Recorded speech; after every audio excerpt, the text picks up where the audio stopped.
How the Grinch Stole Christmas by Dr. Seuss. Published by Scholastic Incorporated. Every Who down in Whoville liked Christmas a lot. But the Grinch, who lived just north of Whoville, did not. The Grinch hated Christmas, the whole Christmas season. Now please don't ask why. No one quite knows the reason. It could be his head wasn't screwed on just right. It could be, perhaps, that his shoes were too tight. But I think that the most likely reason of all may have been that his heart was 2 sizes too small. But whatever the reason, his heart or his shoes, he stood there on Christmas Eve, hating the Whos, staring down from his cave with a sour, grinchy frown at the warm-lighted windows below in their town. For he knew every Who down in Whoville beneath was busy now hanging a mistletoe wreath. And they're hanging their stockings, he snarled with a sneer. Tomorrow is Christmas. It's practically here. Then he growled with his Grinch fingers nervously drumming. I must find some way to stop Christmas from coming. For tomorrow he knew all the Who girls and boys would wake bright and early. They'd rush for their toys. And then, oh, the noise. Oh, the noise, noise, noise, noise. That's one thing he hated. The noise, noise, noise, noise. Then the Whos, young and old, would sit down to a feast.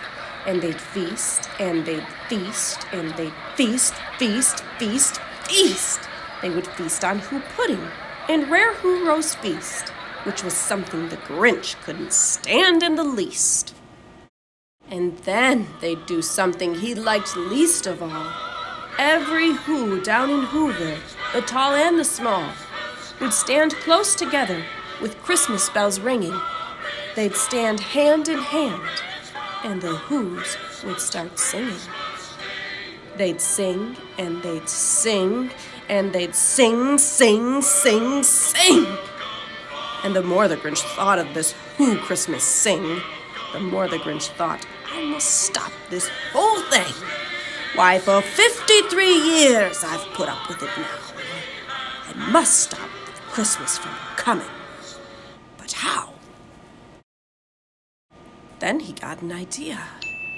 An awful idea. The Grinch got a wonderful, awful idea.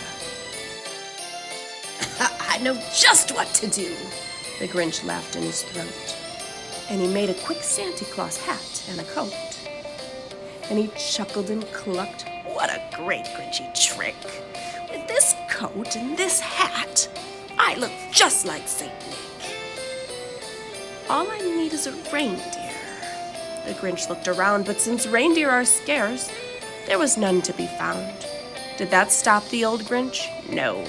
The Grinch simply said, if I can't find a reindeer, I'll make one instead. So he called his dog Max, and then he took some red thread, and he tied a big horn on the top of his head.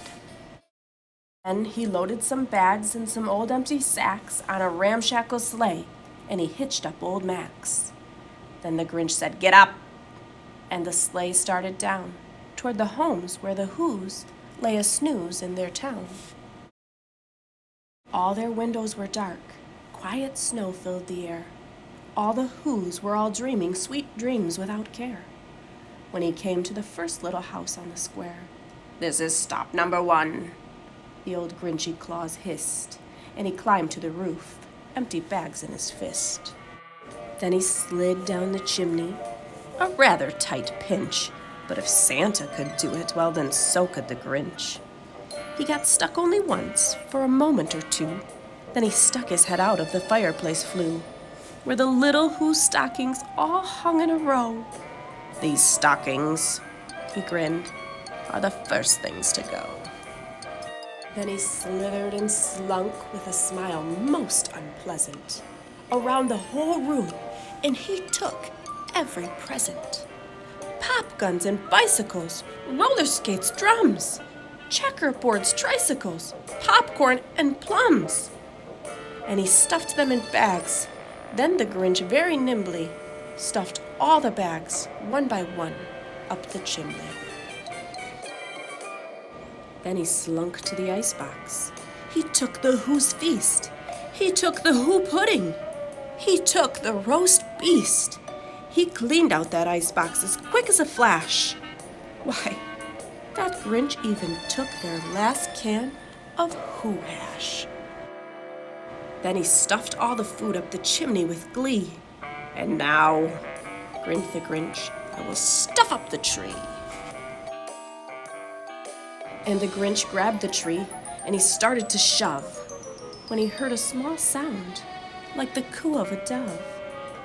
He turned around fast and saw a small Who, little Cindy Lou who was no more than 2.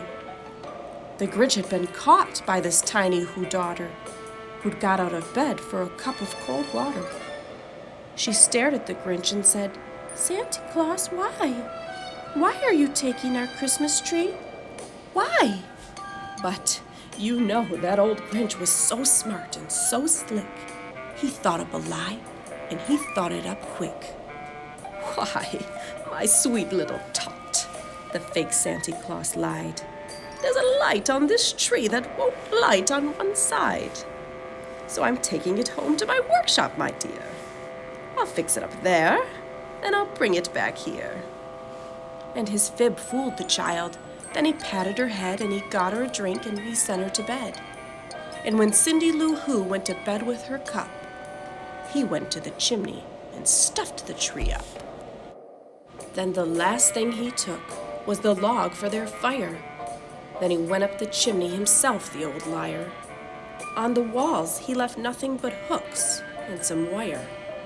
And the one speck of food that he left in the house was a crumb that was even too small for a mouse.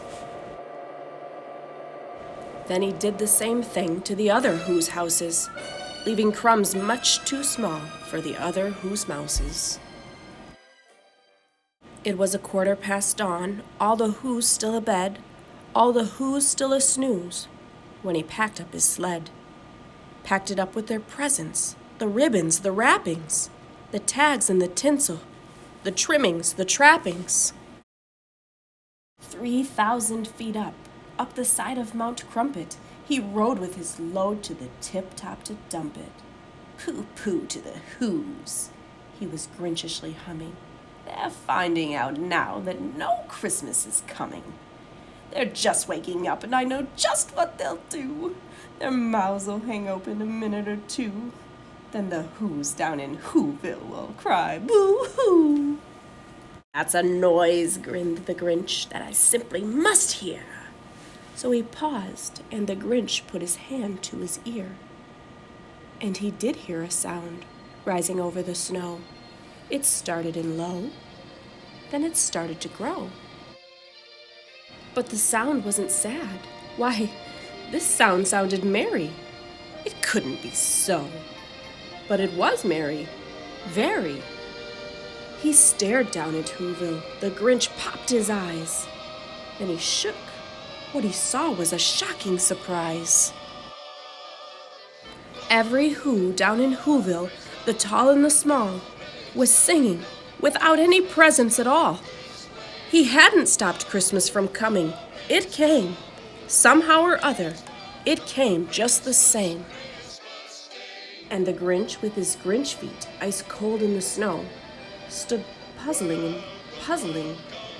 How could it be so? It came without ribbons. It came without tags. It came without packages, boxes, or bags. And he puzzled 3 hours till his puzzler was sore.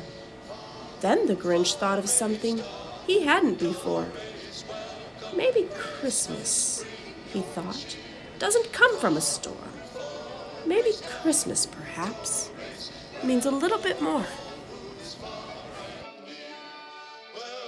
And what happened then?